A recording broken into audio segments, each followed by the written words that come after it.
want to tell you how to make men happy. So the very best way for you to have a happy Father's Day is for you to have happy men around you. And honestly, that isn't very difficult at all. It is easy to make us guys very happy. We don't need much. For us men, happiness is as easy as a peaceful house with your family with you. Happiness is meaningful relationships. Life satisfaction for most men is just having a sense of purpose. Happiness for us guys is feeling a sense of being acknowledged and respected. Today I want to talk about that part. I want to talk about the impact of respect and the impact that respect has on the life satisfaction of the men around you. So I'd like to break this discussion into three distinct parts, each for different parts of the family, because if we are going to get this biblical mandate right, it requires the whole family to come to the party. So ladies, because we love you so much, you get to go first. In Ephesians chapter 5, the writer Paul describes the relationship of a man and a woman in a marital relationship. This is an absolutely fascinating and critical piece of scripture, and it is laden with a ton of life application. So at the end of this discussion, Paul summarizes the main points as such. He says in Ephesians chapter 5, verse 33, very, very simple words. He says this: "So again I say, each man must love his wife as he loves himself, and the wife must respect her husband." Now, amid trying to hammer men loving their wives into us, and be sure, guys, we must excel at loving our wives as Christ loved the church, and between us trying to figure out what that word submission earlier in the passage looks like in the 21st century, the last bit of this passage has become significantly overlooked. Consequently, since women aren't taught this very last part, and the wife must respect her husband, they have done what comes most naturally to them. They have loved their husbands first. Now, don't get me wrong. Ladies, we need your love. But ladies, let me ask you this question. If on Valentine's Day, your husband arrives with a bouquet of flowers, and instead of saying to you, "I love you," he says to you, "I respect you," how hard will you hit him with your stiletto? My wife's answer to that question was, "I will hit you so hard that the stiletto will look less like blunt force trauma and more like a bullet wound." The men in your life, yes, we need your love, but we want your adoration for us packaged as unconditional respect. Us men, we just simply respond better to respect than we do to love. How do you respect men? What does this look like in picture? Now you might say, well, respect is earned. There's only one way that respect is earned, ladies. If he marries you, that is his way of earning your respect. If he doesn't want to marry you, then he's not qualified for this kind of respect. But for the most part, respect is not earned. Respect is just given. Why? Because the Bible says respect your husband. And that should be enough reason for you to do it right there. So step one in getting respect right is to genuinely respect your husband. Not smiling on the front teeth, but gnashing on the back teeth. Not saying the right things and then backtracking behind doors and actually just despising the poor human being. If you are struggling with this, that's something that you need to wrestle with God with. That's something that you need to confess to someone. That's something that you need to work on so that you can fulfill this biblical mandate. And then the second thing is, tell him that you respect him. Yes, we've got many failings. But if we've got 15 failings and one thing that's good, just respect the men in your life for that. Tell them, I respect your work ethic. Tell him that you respect his mere presence. You could have disappeared like 60% of the fathers in this country. Yet you are here. I respect your presence. Tell him that you respect his hard and sacrificial work. Tell him that you respect his selflessness. And then remember, just like the sport that he loves so much, whether it's golf, cricket, soccer, the magic is always in the follow-through.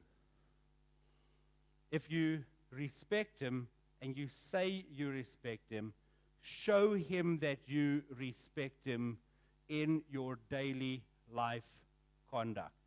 Now, kids, anyone here who has a father, no matter how old you are, if you have a father, remember this from Exodus chapter 20, verse 12. It says, honor your father and mother, then you will live a long, full life in the land that the Lord your God is giving you. Now let's look at how this applies to dad. When the Bible uses this word honor, it has this connotation of prizing something and attaching a fixed value to that thing.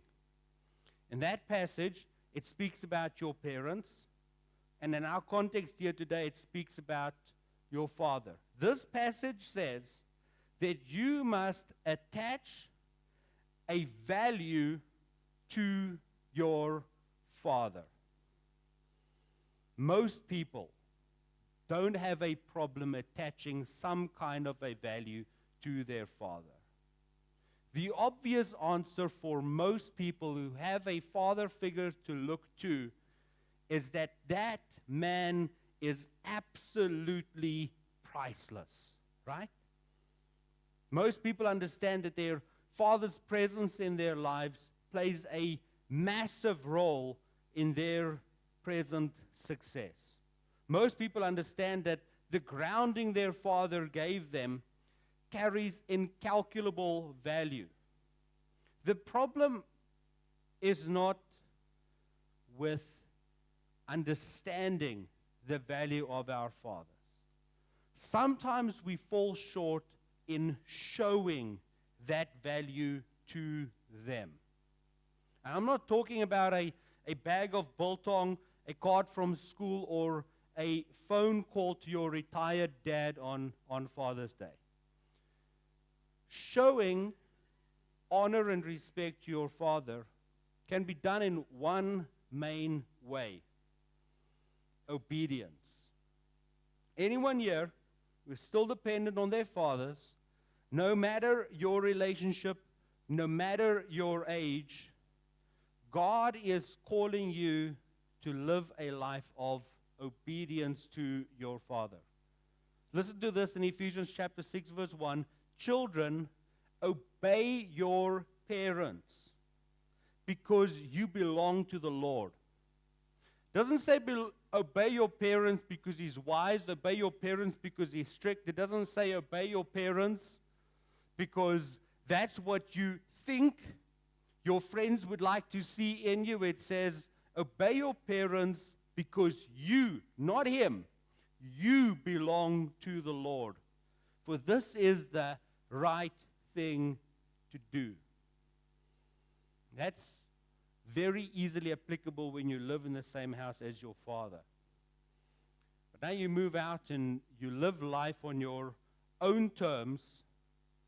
Please note that this commandment to honor your father doesn't magically disappear.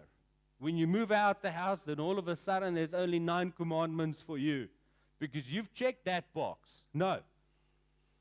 This commandment transforms in its application as your relationship with your father transforms. Now it's hallmarked less by obedience. Remember, I didn't say hallmarked by no obedience. It's hallmarked less by obedience and more simply through support. If you're a Christian and you're a child of someone, don't frown upon the idea of supporting your elderly father or mother by any means possible. They have, in most cases, sacrificed their life for you. They have given you the best of themselves to you. They have made you the man or the woman that you are today. And even if they didn't, honoring your father and mother does not depend on them. It depends on your relationship with Jesus. So celebrate your dad by being there for him when he needs your support most. Now, guys, let's turn the attention to you. We've got to talk about this. You have a role to play in making it easy for your family to respect you best. I've noticed that there's 2 kinds of extremes that men can gravitate towards. Some men just simply overinflate their sense of importance. And this makes respecting them incredibly difficult for their families. Now, we don't have any of those guys here in this church. In fact, I didn't even know about this, but the other pastors in town, they've been complaining to me about this. I was dumbstruck. So I'm not talking to any of you, but if you happen to see one of them, tell them that their pastor's got a problem. This is what the Bible says. If you've got an overinflated sense of importance, it is going to be difficult to near impossible for your family to respect you well. The Bible shows one such an example. This guy's name is Nabal. He is described in 1 Samuel 25 verse 3 as being a crude and mean man in all his dealings. A little bit later, the passage says, he's so ill-tempered that no one can even talk to him. He is so brutish that when David was about to give him the wallop of his lifetime, his wife had to go and apologize for his bad behavior towards David. She went to David and said, I know Nabal is a wicked and ill-tempered man. Please don't pay any attention to him. He is a fool just as his name suggests. What an indictment from a wife to talk about her husband like that on him, not on her. He's the man who messed up. I've met guys whose wives had to go behind their husband's back to go and apologize for their bad behavior. That is just downright embarrassing. There should never be a time or a place where your behavior causes your family to have to apologize for your behavior. And there should never be a time or a place where your children should begin to resent you for your bad behavior. Look what it says in Ephesians chapter 6, verse 4. It says, "Fathers, do not provoke your children to anger by the way you treat them." Let's not be that guy and make respect difficult. Rather be the man who loves his wife like Christ loved the church, and who brings us up his children with the discipline and instruction that comes from the Lord. On the other end of the spectrum, there's a bunch of guys who have such an underdeveloped sense of self that they don't know how to receive respect. You always wonder, why is this woman so nice to me? What did she do? What does she want? For you, it sometimes is uncomfortable when you're respected, because it's a brand new feeling that you are not accustomed to feeling. Some of you guys have been so hurt in way past relationships that you don't know what to do with the care and the support that you receive now. And then you shy away from it, you turn your back from it, you actually become a little bit grumpy. And you know what? When your wife or your children sense that kind of discomfort, they think they're doing something wrong. And then they will stop. And then later on, you stand and say, "Well, I don't receive any respect in this house." You don't know it, but you've made it difficult for them to show you respect because you have been struggling to receive that respect. That's bad for everyone. Here's what you need to do. If you know this is you, here's what you need to do. Tell your wife that you don't know what to do with the respect that she shows you. Tell her that you are like a 15-year-old running onto the pitch with the Springboks. The ball is passed to you. You see 15 guys running towards you. You standing with the ball and you don't know what to do with it. Tell her that this boggles your man brain, that she actually considers being kind to you. But then tell her to never ever stop. In fact, tell her to double down until you get it right. In the meanwhile, get praying and get talking to someone to help you overcome the stalemate in your spirit.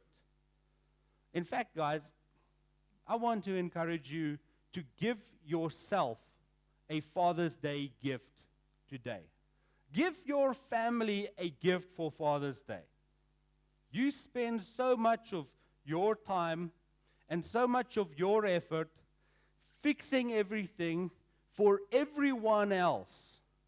And while everyone else is getting fixed and everyone else's school projects are getting fixed, you remain struggling and broken. Why don't you help them by getting yourself the very best of help and be generous to yourself for once? Why don't you gift yourself with a gift of a clean slate through Jesus Christ? Why don't you gift yourself with a massively strong, Christ-based mental health and stability? Because if you don't know how to love yourself well, then the Bible says in Ephesians chapter 5, you will struggle to love your wife and your children like I know you really, really want to love them. Let's stand and then we'll pray.